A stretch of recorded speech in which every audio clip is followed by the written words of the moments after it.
дар муассисаи давлатии мактаби интернети рақами 1 барои кӯдакони ятиму бепарастори шаҳри Душанбе ҳам ҷашни китоб доир карда шуд. дар ин тадбир як зумра адибон ва кормандони китобхонаҳои пойтахт ширкат варзиданд. нахуст масъулин ба сухан баромада ширкатдоронро ба ифтихори ҷашни китоб табрик намуданд. сипас таъкид доштанд ки нақши китоб дар тарбияи ахлоқии кӯдакон наврасон хело бузург аст. дар муассисаи мазкур пайваста ҷашни чорабиниҳо дар сатҳи лозима баргузор карда мешавад. ҳадафи асосии ин гуна чорабиниҳо агар аз якҷониб санҷиши донишу маҳороти хонандагон бошад, аз тарафи дигар тарбиянамудаи насли наврас дар рӯҳияи ифтихори миллӣ, эҳтирому аршгузорӣ ба таърих, фарҳанг ва ниёгони миллати тоҷик маҳсуб меёбад. китоб дорои нерӯи бузургест ки сарфи назар аз нажод, миллат, забон, ақидаву мазҳабу дину оин аз тамоми гӯшаву канори дунё инсонҳоро ба ҳам меорад. дар миёни онҳо дӯстиву рафоқату робитаҳои корӣ эҷод менамояд ва ба як ибора рисолаташ аз муттаҳидгардонии халқҳо,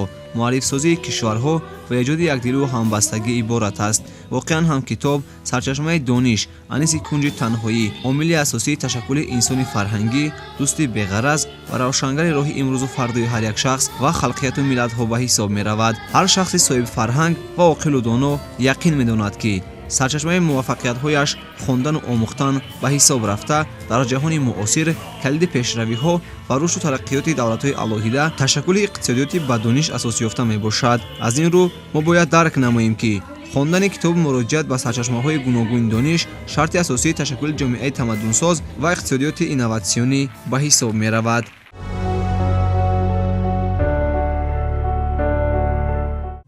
масъулини филармонияи давлатии бачагонаи тоҷикистон низ дар доираи фестивали мазкур ҷамъомаи тантанавиро баргузор намуданд. дар чорабинӣ қайд намуданд ки зиёда аз 11 сол аст дар ҷумҳурии тоҷикистон бахшида ба рӯзи умумиҷаҳонии китоби бачагона фестивали ҷумҳуриявии ҳафтаи китоби кӯдакон наврасони тоҷикистон доир мегардад. ҳадафи асосии баргузории фестивал ин ҷалби насли наврас ба мутолиаи китоб, ташаккул ва такомили беҳтарин малакаҳои хониш, боз ҳам баландбардоштани сатҳи фарҳангӣ, иттилоотии кӯдакон наврасон, ҷавонон ва ба ин васила дар замири онҳо тарбиянамудани ҳисси ифтихори миллӣ ва тандурустӣ, гиромидошти арзишҳои миллию умумибашарӣ ба ҳисоб меравад.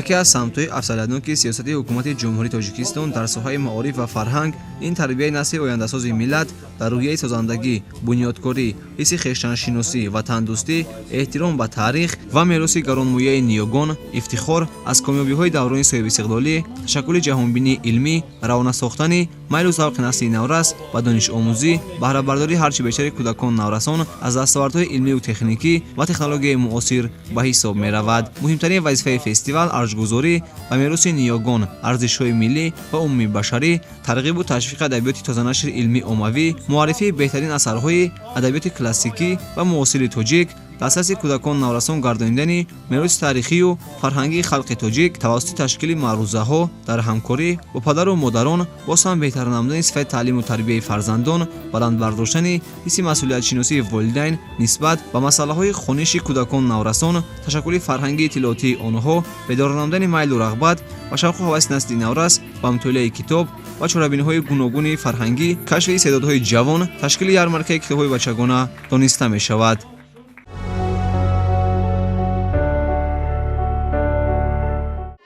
фестивали ҷумҳуриявии ҳафтаи китоби кӯдакон наврасони тоҷикистон таҳти унвони хуҷаста буд истиқлол дар шаҳри ҳисор низ баргузор гардид.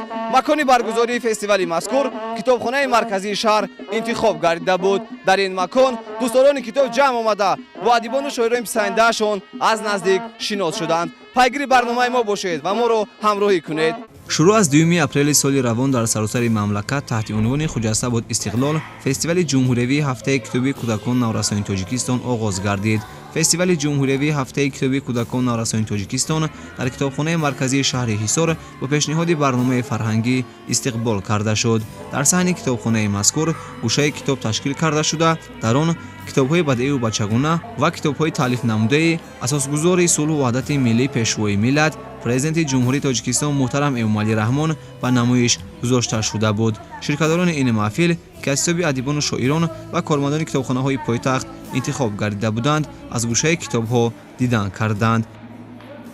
хуштар зи китоб дар ҷаҳон ёвре нест, дар ғамкадаи замона ғамхоре нест. китоб беҳтарин ганҷ مشفق‌ترین دوست انسان است. کتاب با ما همه چیز را از همه علم ها ما را با خبر می نماید. با همان دسته که شب‌های دراز چشم شهلا کرده از خواب ناز، الله گویان طفل را خوابانده ای، تا سحر گهواره اش جنبانده ای. با همان دسته که شیرم داده ای، سویم آغوشت کلام بکشاده ای. با همان دسته که شادم بارها پاک کردی اشک چشمانی مرا. انیس کنج تنهایی کتاب است، فروغ صبح دانایی کتاب است. بود به مزد و مهنت استاده، با دانش بخشدم هر دم کشاده. درونش همچو غنچه از ورق پر، با قیمت هر ورق زان یک طبق دور. کتاب خوان ای پسر، عمر در شتاب است، همه معنی عالم در کتاب است. فروغ صبح دانایی ز جامی، به شرقیان و غربیان خطاب است. همزمان در طور کتابخانه مرکزی شهر حصار برنامه آموزنده خوانندگان مؤسسه‌های تعلیمی شهر پیشنهاد اهل نشست کرده شد. یادآور می‌شویم که خوانندگان برنامه خود را به افتخار 110 سالگی شاعر خلقی تاجیکستان میرزا ترسونزاده بخشیدند. در این محفل ادبی فرهنگی تعلیم گیرندگان دویر به فعالیت میرزا ترسونزاده سخن گفته، همزمان پارچه‌های شعری و گفتارهای پرحکمت را از آثار گرانبهای موصوف قرائت نمودند. اینچنین در برابر پیشنهاد برنامه ادبی خوانندگان بخش‌های فرهنگی را نیز اجرا نمودند. این قسمت نیز خوب و خاطرمون ادامه کرد، زیرا لحظه‌های پیشنهاد شده این محفل پسندی همگان گردید. کتاب بهترین دوست و همدمی است که در لحظه‌های تنگ حیات دست ما را می‌گیرد و چشم ما را از عالم غفلت بیدار می‌سازد. بیهوده نیست که جامی بزرگوار فرموده است: انیس کنج تنهایی کتاب است، فروغ صبح دانایی کتاب است. پرنور شهچراغی ای پیشوای ملت، رهجوی بخت خلقی ای رهکشای ملت.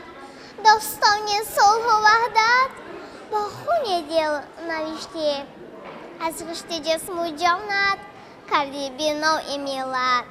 کم سروره به عالم با چاره فراهم، از انتهای ملت جست ابتدای ملت. تاجیکستان جوان و دلبرم، مثل طفل دوست می دورم تو را، از تعویت بوی شیری مادرم. دوست دورم خلق گل دستی تو را، چشمه ها و رود پرشستی تو را. دوست دورم کوه و دشتت رازی جان، هر زول شوق و سرمستی تو را. دوست دورم ریزه سنگانی تو را، باغ و راغی پرزی احسانی تو را. دوست دورم هر نهال سبزی تو، هم بدخشان هم زرفشانی تو را. در یک وقت شاعران و ادیبان به سخن برآمده قید نمودند که دوام یک هفته می شود در سرتاسر مملکت جشن کتاب است. در این دوره کودکان نورسان خوشحالی شهر و نویه‌های کشور با ادیبان پسندیده‌شان از نزدیک آشنایی پیدا می نمایند.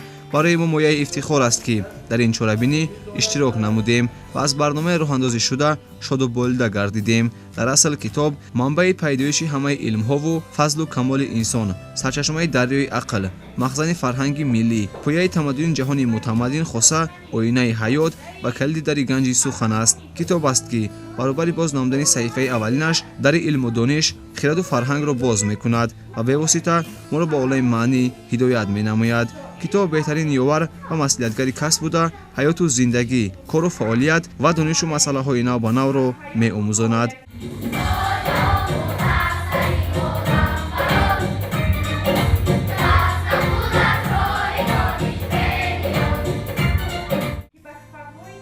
مورد به قید است که مطالعه کتاب شخص را از بهترین عالم پراسرار که جهان را روشنی و نور و خوشی و سرور می‌بخشد آگاه می‌سازد. نفری که پیوسته در مطالعه کتاب می‌کوشد درخت پرثمر را می‌ماند که میوه‌های آن هر لحظه انسان را جان، هستی و توان و ایمان و وجدان می‌بخشد. شخصی که همیشه در مطالعه است кабутерро мемонад ки парвозҳои баланду садоворро соҳиб аст. Пас бисёр бояд шитоб кард, китобҳои бузургу нодир дарёфт, илму маърифат омӯхт, бедор зист, амал кард то инсони асил буд. Зеро китоб чун ганҷи бебаҳо танҳо ба танҳо бо роҳи росту хиради воло раҳнамун месозад. Китоб калиди дари илму кошонаи маърифат, асоси хираду заковат, ганҷинаи фарҳангу махзани нурӯзиё, тарғибгари ҳар шодиву ободӣ, ҳаёти хурраму пурнишод, илму адаби пойдору устувор ба ҳисоб меравад.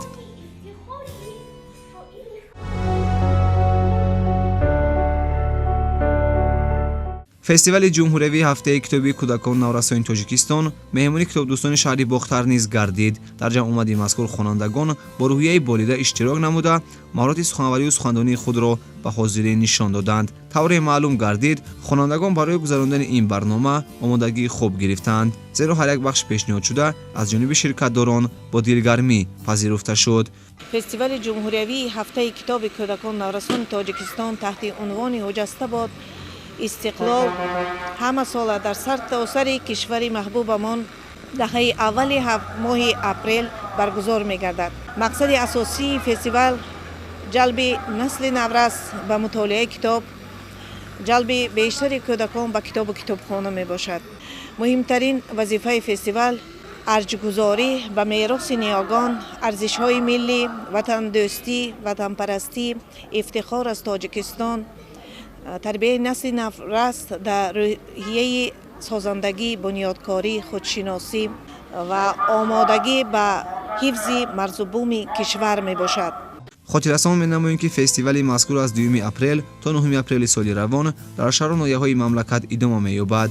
дар маросими ҷамъбастии фестивал созмондиҳандагон, иштирокчиёни фаъоли фестивал, китобдорон, адибону олимон, омӯзгорон, хонандагон, кормандони воситаҳои ахбори омма, муассисаву ташкилот, шахсони алоҳида аз ҷониби кумитаи тадорукот ва мақомоти иҷроияи ҳокимияти давлатии вилоят, шаҳру ноҳияҳои ҷумҳурӣ бо мукофотҳои пулӣ, тӯҳфаҳо, инчунин ифтихорномаю нишонҳои сарисинагӣ, аълочаи фарҳанги ҷумҳурии Тоҷикистон, аълочаи маориф ва илми ҷумҳурии Тоҷикистон қадрдонӣ карда мешаванд.